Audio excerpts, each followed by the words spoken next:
Cigarette అలవాటు లేదు, మద్యపానం ఊసే ఉండదు. అయినా లివర్ పాడైపోయిందని వాపోతూ ఉంటారు మనలో చాలామంది. కాలేయం దెబ్బతినటానికి సిగరెట్, మద్యం మాత్రమే కాదు, మన ఆహారపు అలవాట్లు కూడా ఒక కారణమే అంటారు నిపుణులు. ఏది పడితే అది తినేస్తూ పొట్టను చెత్తకుప్పలా మార్చేస్తున్నప్పుడు, కలుషిత నీటిని తాగుతున్నప్పుడు మనకు తెలియకుండానే కాలేయం దెబ్బతినిపోతూ ఉంటుంది.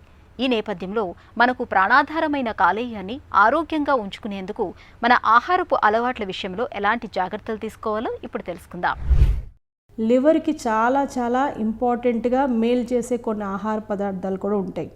వాటిల్లో మొదటిది ఏంటంటే క్రూసిఫరస్ వెజిటేబుల్స్, అంటే క్యాబేజీ, కాలీఫ్లవరు, తర్వాత ముల్లంగి, ఇవన్నీ కూడా చాలా చాలా లివర్కి మేలు చేసే ఆహార పదార్థాలు. తర్వాత వెల్లుల్లి యాంటీ ఫంగల్ ప్రాపర్టీస్ ఉంటాయి, యాంటీ బ్యాక్టీరియల్ ప్రాపర్టీస్ ఉంటాయి, యాంటీబయాటిక్ లాగా కూడా పనిచేస్తుంది. సో ఆ వెల్లుల్లి అనేది డైలీ మన ఆహారంలో ఇంక్లూడ్ చేసుకోవాలి. మెయిన్ పసుపు, మన ఇంట్లోనే వాడే మన పసుపు ఉంటుంది.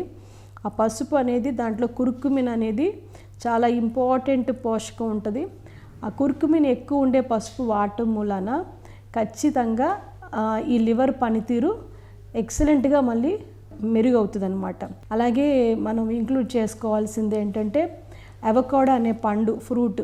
అవకాడో అనేది కనీసం వారంలో ఒక్క అవకాడో తీసుకున్నా కూడా ఖచ్చితంగా లివర్ పనితీరు ఎక్సలెంట్గా పనిచేస్తుంది. తర్వాత మనకి ఎక్కువగా మనం ఇంట్లో రెగ్యులర్గా దొరుకుతుంది నిమ్మకాయ. పైన తొక్క కూడా తీయకుండా ఎల్లోతో పాటు అది ముక్కలు కోసుకొని దాన్ని జ్యూస్ లాగా చేసుకొని తాగటం మూలాన లివర్ పనితీరు ఎక్సలెంట్గా పనిచేస్తుంది. తర్వాత గుడ్డు కూడా ఇంక్లూడ్ చేసుకోవాలి. లివర్ ఎస్పెషల్లీ వైట్ తింటే కుదరదు, కంప్లీట్గా ఎల్లోతో పాటు కనుక, ఎందుకంటే ఎల్లోలో కోలిన్ అనే పోషకం చాలా ఎక్కువ ఉంటుంది.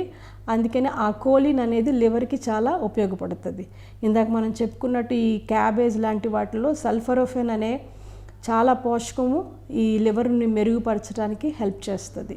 సో ఇలా ఈ ఆహార పదార్థాలు ఇంక్లూడ్ చేసుకుంటే ఖచ్చితంగా ఫ్యాటీ లివర్ తగ్గుతుంది. లివర్ పాడైపోయిన లివర్ కూడా మరలా పనితీరు చక్కగా పనిచేస్తుంది.